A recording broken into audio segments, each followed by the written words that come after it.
planning your first trip to Okanagan wine country, don't make these rookie mistakes. As a local of 20 years, I have been sipping wine in this valley. I always find a reason to get out there and try some more, but I've learned a few things along the way. So let's get into wine tasting in the Okanagan Valley, the do's and don'ts.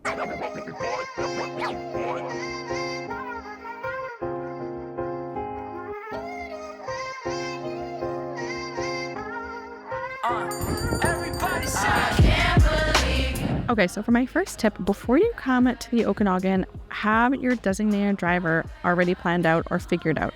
Whether you're going to hire a tour service or just have somebody in your party not drink while you visit other wineries, make sure you have that figured out. I've listed my favorite local tour operators down in the description below. If you need somebody that because you're coming to the area, you're not very familiar, I have some of my favorites and I've listed them below, so check that out. But the Okanagan has everything from the Naramata wine trolley to your classic air-conditioned vans. So if you are looking for a tour operator, that is a great option to go to. But the only issue with that is that they get to choose the wineries that you visit.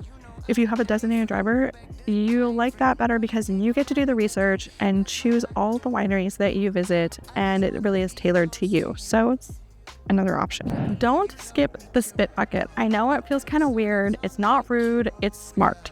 So if you do have a designated driver and they do want to participate a little bit, by all means, use the spit bucket.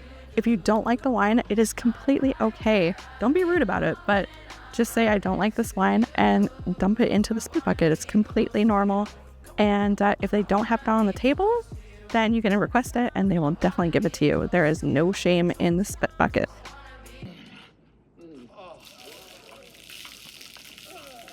Also, if you're finding that you're tasting too many wines, it's just another way to avoid the effects of alcohol, of course, and use the spit bucket. It's okay. Don't ignore the weather. Before you come, make sure you check and see because the Okanagan is prone to heat waves and heat domes. So it is highly likely that we will experience one every summer. So make sure that you're checking the weather, because not only can be dangerous, you make sure that you're hydrating during your visit to the Okanagan, but also you're protecting yourself. And a lot of wineries will close early because it's just too hot for people to work in over 40-degree conditions. So make sure you check the weather, make sure you hydrate, bring electrolytes, bring your reusable bottle of water to avoid purchasing water along the way. It's just a smart thing to do. Sometimes the tasting rooms get a little bit busy and you are not staying on top of your water. They don't bring the water around as often just because it's busy. So I recommend just bringing your own bottle of water and refilling it as you need.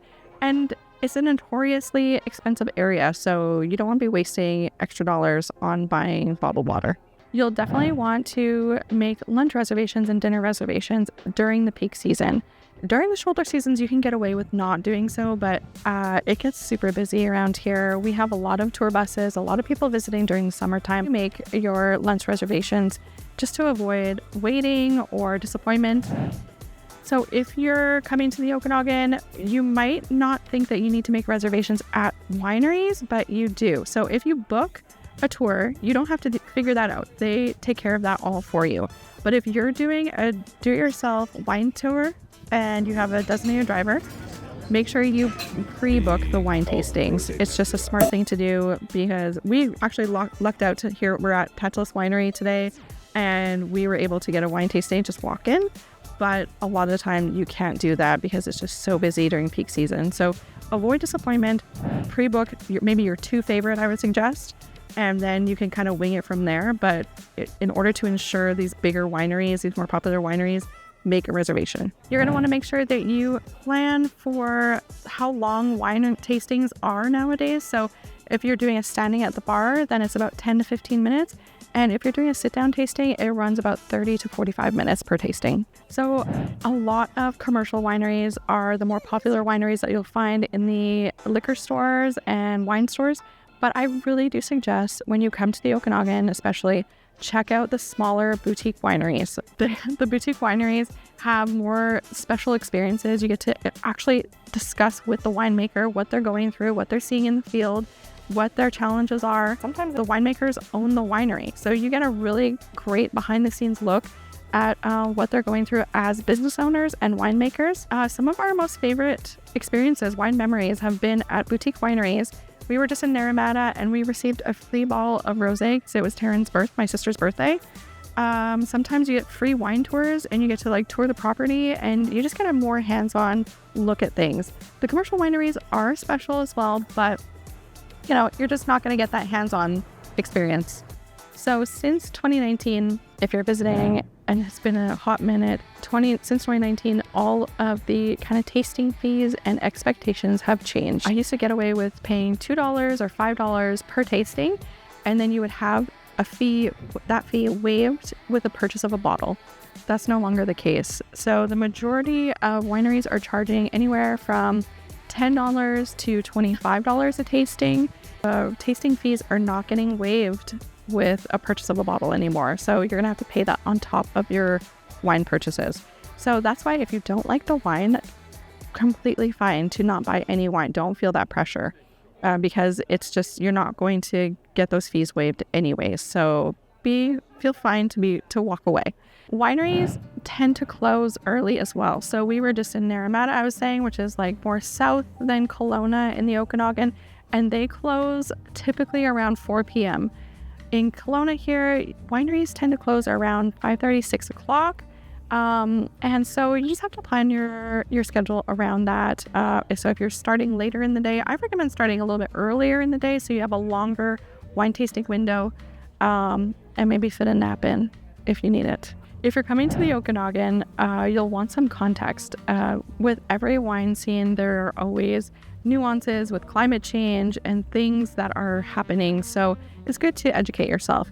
In the Okanagan here, we had a terrible cold snap in January of 2024 that wiped out 97% of the harvest.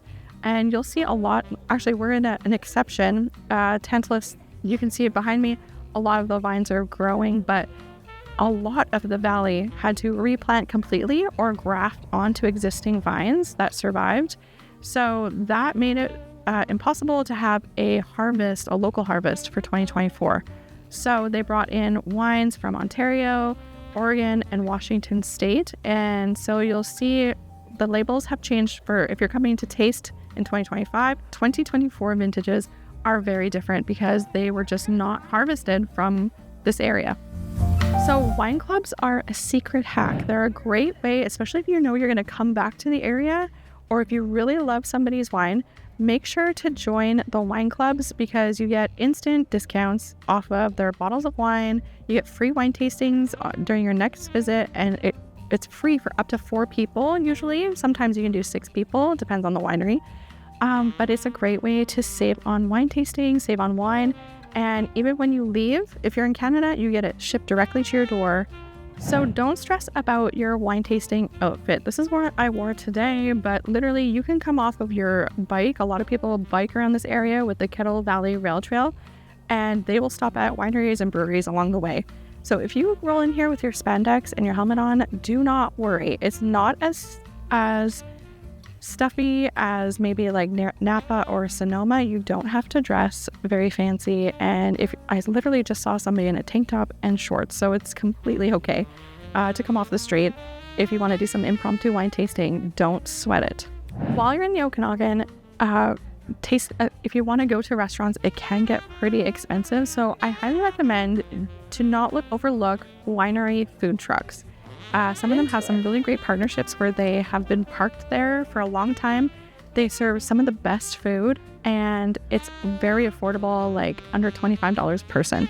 If you go to some of these wineries, like winery restaurants, sometimes you have to prepay, and you can expect to pay anywhere from $125 to $200 a person with food and wine combined. So do not feel the pressure to dine at local winery restaurants. It is completely great to pair your wine with a food truck invention or a food truck menu. Is a great idea. For my last tip, it's to pack a cooler. So if you're doing a lot of wine tastings and we're experiencing the Okanagan heat, so today it's like kind of a milder day at 27 degrees, but it can get up to 35 and even 40 as I was saying before. So pack a cooler, and then you have somewhere cool to put your wine. and leave it in the vehicle while you go wine taste or go for lunch or go for dinner, and you don't have to worry about that wine being completely spoiled. So say if you buy a $50 bottle of wine, it will heat up to the point of just being terrible to taste. You'll be able to taste it right away as soon as you open it because it's been cooked essentially. So a cooler is a great thing to have. A cooler is a great thing to keep any food or water that you want to bring along the way for a picnic. So it's just something easy you can throw in the back of your vehicle and not have to worry about wine. So let me know in the comments if you have a favorite winery in the Okanagan that you love to visit, or if maybe one of these tips caught you off guard. And don't forget to follow and subscribe. I'd really appreciate if you liked this video, shared it, and see you on the next one.